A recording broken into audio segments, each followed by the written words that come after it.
So today I have the privilege of speaking with Han Tran. He has a film currently in the Sundance Film Festival, Maika, the girl from another galaxy. Thank you for joining me this morning. I appreciate it. Thank you so much for inviting me. So I watched this film and I immediately thought about something I say all the time, which is they don't make films like they used to. Uh, I mean, like growing up, I remember all these adventure filmed family films that captivated you with characters, with score, with kind of the brightness of it. And then while the plot may be similar, but the fact is that when you create interesting characters, it makes for a whole new perspective. Can you tell us a little bit about the film?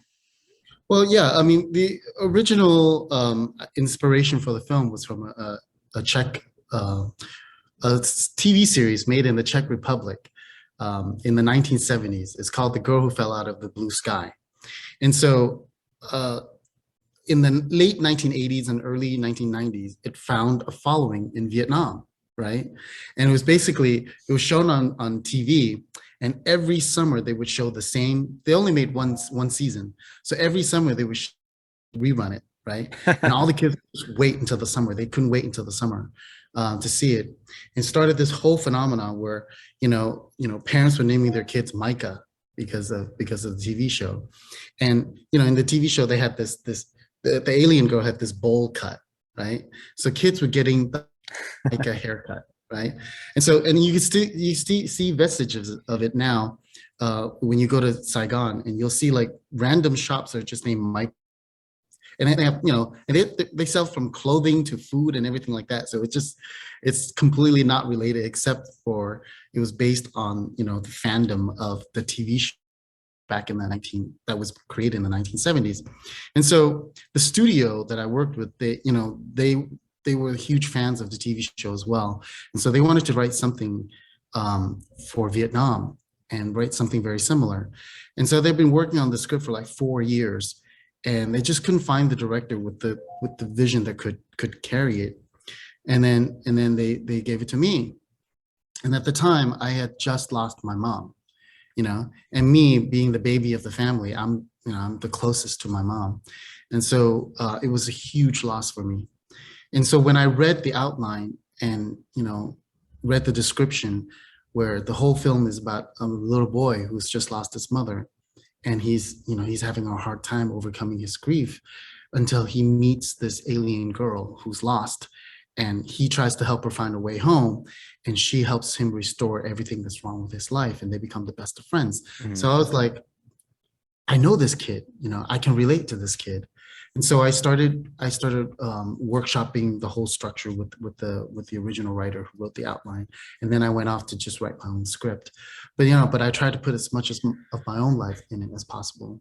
And we really took a detour from the original TV show. I mean, I think the only thing that we kept was sort of like the alien girl named Maika. Mm-hmm. We changed everything about her because we wanted to sort of like make it modern day. Mm-hmm. If you see like the old TV show, it's pretty much like I don't know if you remember this TV show.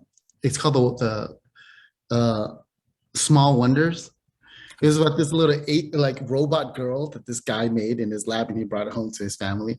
And so she's like this, and she talks like a robot. And so in the original TV show, she's like a robot alien. And I was like, that's not cool. Like I wanted her to be a little bit more organic. Mm-hmm. So I did the whole concept of Maika.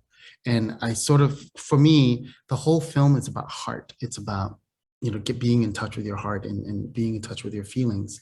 And so, I created this whole concept with sound and vibrations, right? And so she uses sound and vibration to heal, and all of her powers are based on that, and so if you listen very, and it's too bad that people only got to see the stereo mix, because in the 3D, in the 5.1 surround sound mix, I really worked very hard to layer in these frequencies that help to calm the heart, every time that Maika's shows up. Yeah. Oh, it sounds really, really interesting. That'd be something fun to watch. So in how personal the story for you? I know that a lot of directors, when I talk to them, they say that working on film sometimes is like a symbiotic relationship. How did working on it maybe help you um, with your grief, or help you maybe process some of the things that It you went did. through? I think that, writing the film sort of, I put a lot of scenes and, that are personal, right, into the film. And for example, when Home is in the hospital and he sees his mom and she sniffs his head and she says, "Why does your hair always smell so good?" That was the last thing that my mom ever said to me, right?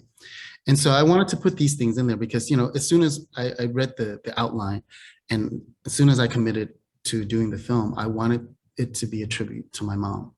So I wrote in it as much as possible. And then of course, my relationship with my dad has always been strained, you know. So that's another thing that I sort of layered into the film.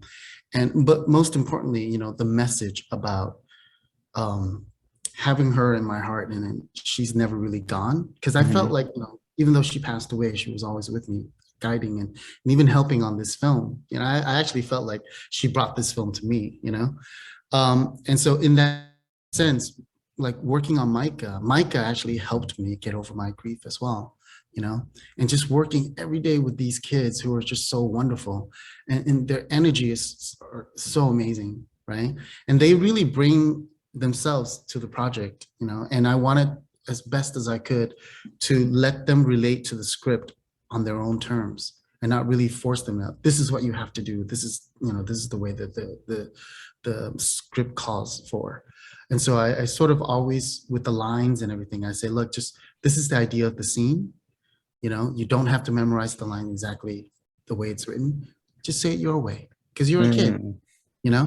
And so a lot of the stuff they made up on their own as well. So it's all the better for the film. I'm glad to hear that, because it does feel a little bit organic, and the characters, all three of them that are really mainly featured, are so great. So to tell me a little bit about them, about casting them. I gotta be honest. Yes, the main character and Mike are phenomenal, but I could not help but love Kubel, right? Tintin Bell. Just his his facial expressions and kind of his movements that he does sometimes. I just slapping people with kimchi. It's so much fun, and it was a great character to see. Well, that's really him. So the boy who plays Kubel, is his name is Tintin.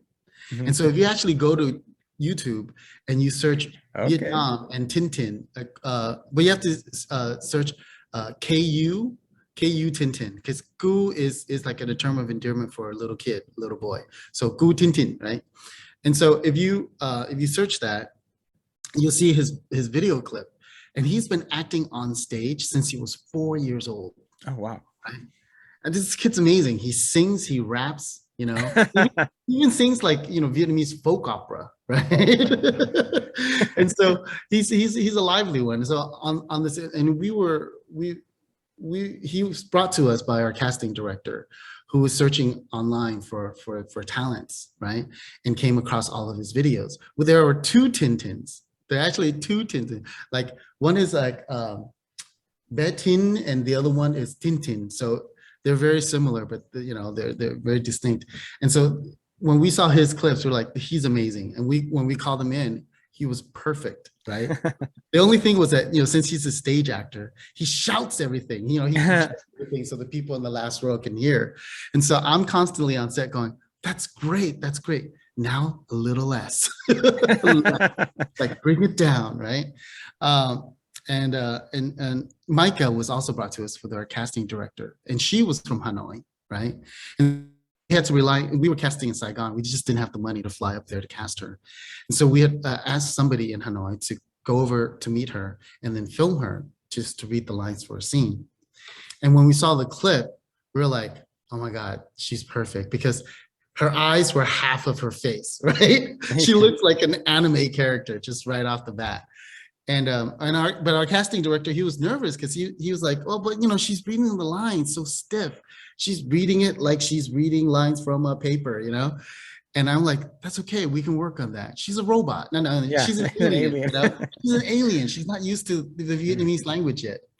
And so for her being from the north, I sort of like worked that into the film as well. So when she first comes and she speaks Czech, That's also an homage to the original TV show, Ah, right? So she goes, "Choheto alezazimi," right? That's Czech, right? And he's like, "What?" And so when she starts to speak Vietnamese, he's like, "Oh, you're from Hanoi. I thought you were an alien, right?" We're gonna throw that in there because she has the northern accent and he's from the south. The main kid, I found him when I was doing. I also shoot commercials when I'm not doing features.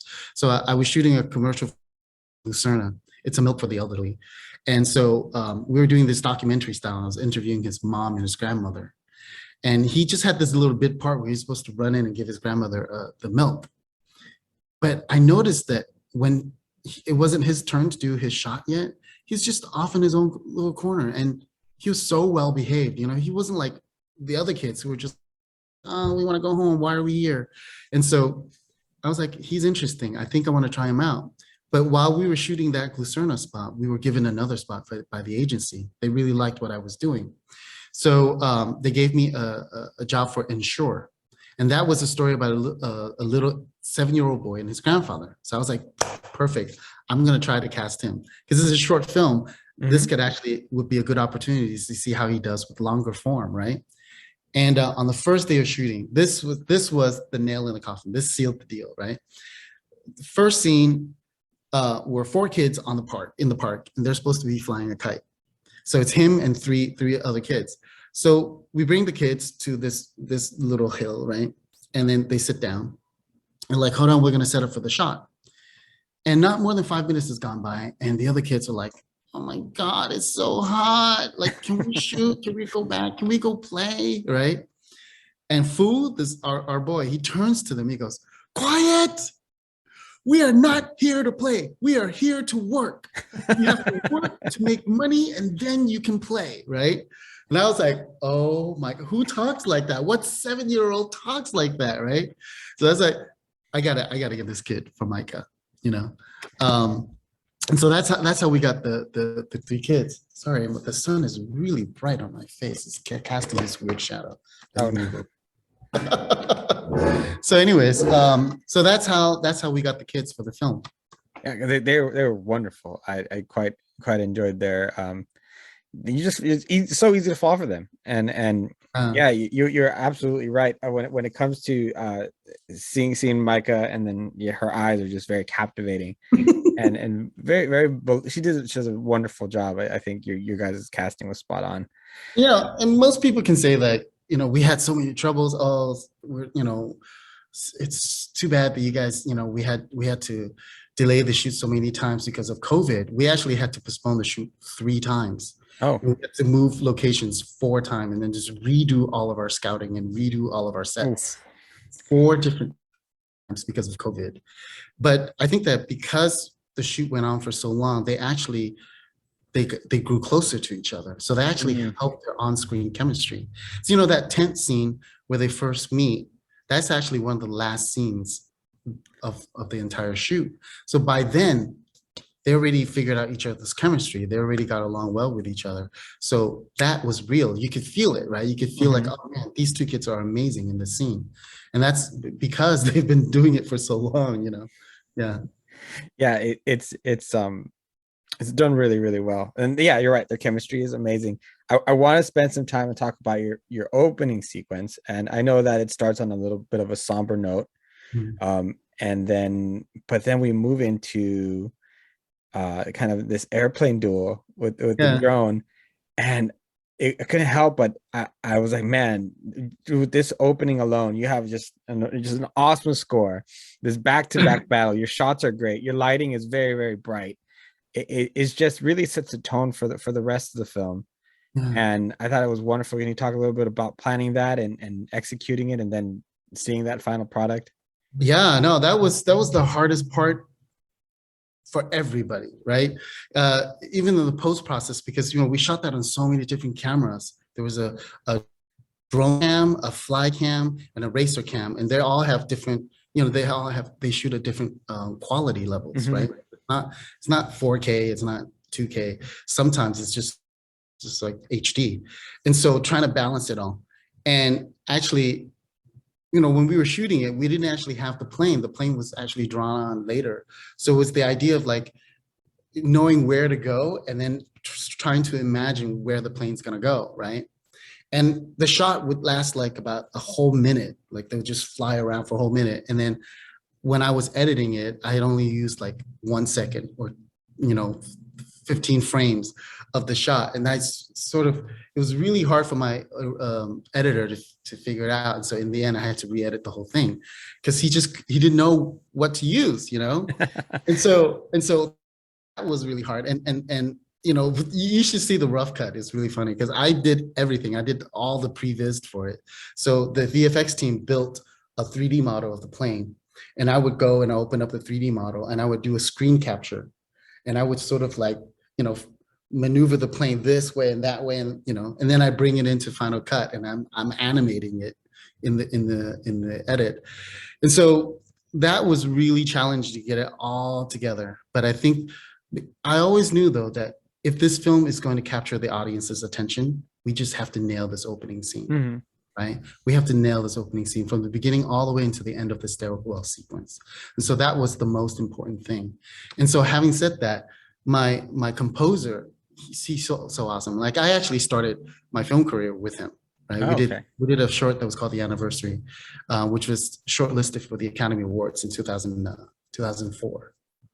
And so, we didn't have much of a budget, and he scraped everything together, and we were like, oh, it's too bad everything's sort of like sampled, there aren't really live instruments.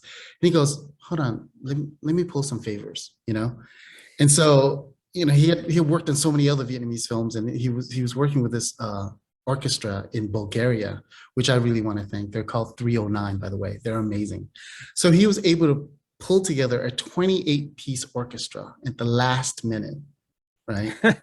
And so he, knowing that I needed to hit that initial opening sequence, he goes, okay, that's going to be one that's live. And the ending sequence, that's going to be live. So any significant sequence in the film, when Maika's fixing everything, she's restoring everything, all those, they're all live streams and live orchestra. And so you feel the difference, right? Like when you hear it, you're like, oh my God, that's amazing. And so, props to Chris Wong, for pulling that together at the last minute. And it was a really interesting way to watch him work as well, because he's in LA. The conductor and the orchestra is in Bulgaria. So they're doing it online, right? And so they're getting the score, and he's watching the guy, and I'm watching the video clip of him watching the guy, It's so meta. And so, but I think at the end of the day, it came together really, really, really well. Yeah.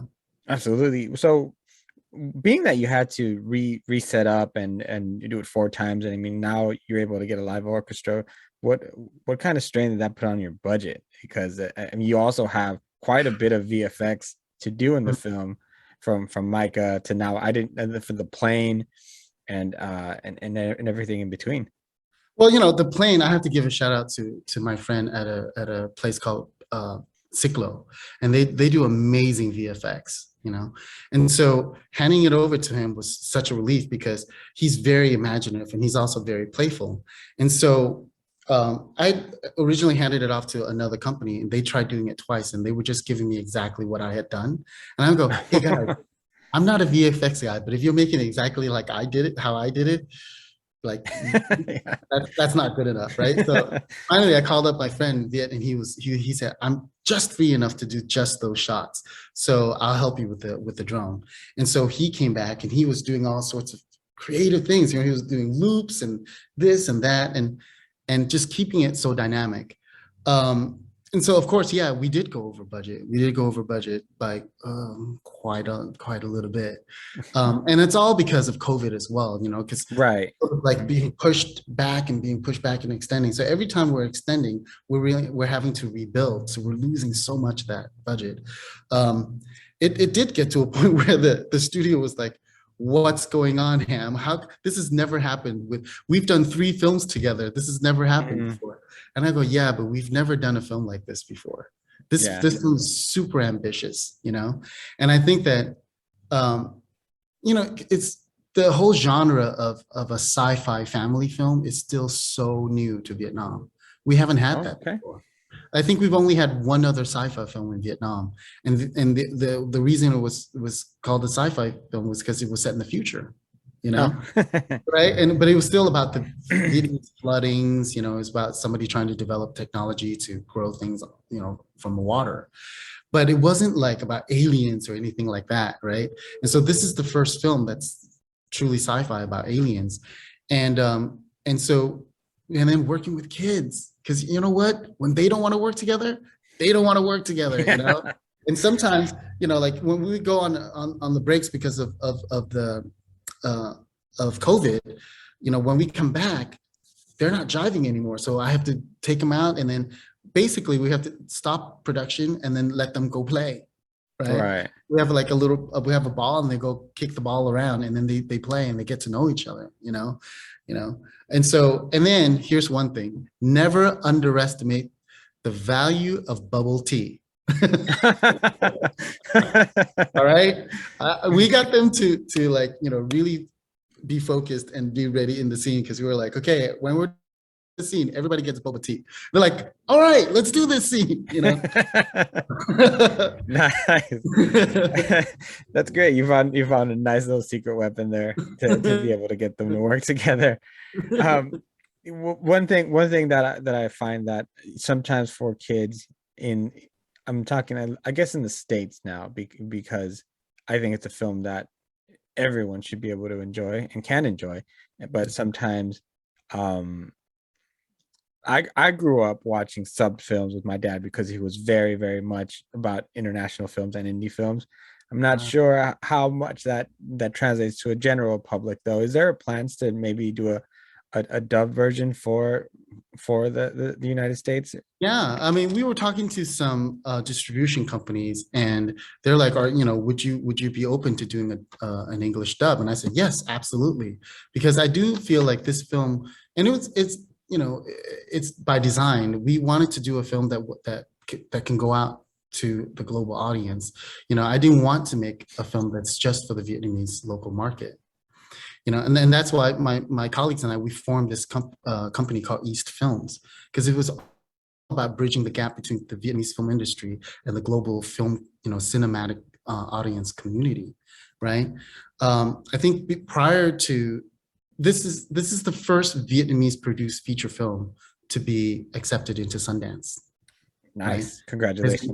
There's never been a Vietnamese produced film that's been accepted before, and so that was the one thing, and so we wanted to sort of show people modern Vietnam, because I think prior to this, many times the films that do get presented outside of Vietnam and into the States, the U.S. in particular, they always have to be related to the Vietnam War somehow. Mm. And you know, and having done Journey from the Fall, the first film that I premiered at Sundance, which is about a family after the fall of Saigon who emigrates to America, I feel like, okay, I've done that already. So Hmm. coming back to Sundance with a new look, you know, showing the audience a modern Vietnam, right? But still keeping the story so much about family and so much about the relationship between parents and children, you know. It's a great way to come back again to Sundance. Yeah. Yeah, that's crucial, and I feel that too. Same thing with films in the Latin industry, where we're portrayed often still as the maids, as the drug dealers and things like that. When Yeah. there's so much more, and I think one of the important things to showcase, and it does it so well in this film, is like you said, family, normalcy. It's just like you and I anywhere else, except there's some cultural differences which we are more than happy to show you in this film. and Yeah. and, and I think that's really what's wonderful about it, and that's why I asked, because it's we see that because of streaming services, Mhm. a lot more films are getting a little bit more spotlight from around the globe. There's a rise in Spanish shows and features. South Korean media is really popular. So of course, yeah, why not a great film from Vietnam, to open those doors as well. Yeah. So I really hope all the best for it, as far as being able to distribute it in a widely. We're in talks with some distributors now, so hopefully, you know, the Vietnamese release date is end of May, And that's only because June 2nd is National Children's Day. So we Okay. wanted to really naturally dovetail right into that, have the premiere 1 week before, and then go right into saying, hey, this, bring your kids out, bring the family out to see this film. And so hopefully, we can find a buyer that will also release, outside of Vietnam, to release a day and date theatrically. Yeah. Oh, I'm so excited for your Vietnamese release. Just Yeah. I think like you said, I think everyone there was probably really ready for a family sci-fi film because I Yeah. grew up with seeing a lot of things like that, and to see yours was kind of a just an homage to a lot of the ones I've seen, but a fresh take in a different setting with wonderful characters. Yeah, it's actually also very new for Vietnam. I think from like the sound guy to my trailer editor, he's oh my God. After their first time seeing the film, they're like, we've never seen a film like this in Vietnam before. It's fantastic. They love it. They're so proud to be a part of it. And so everybody just gave their all to doing this film, which I'm so grateful for. Yeah. Yeah. Well, and I am very grateful, Ham, for you to spending some time with me this morning and talk about it. I know you have a busy schedule, and I appreciate the insight on it and actually just getting to know you a little bit.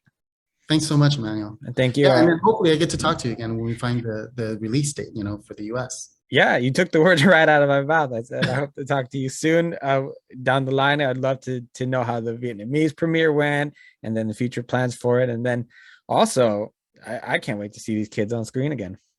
That's awesome. Thank you so much. All right, take care. It was Take nice to care. meet you. Bye-bye. Have a good day.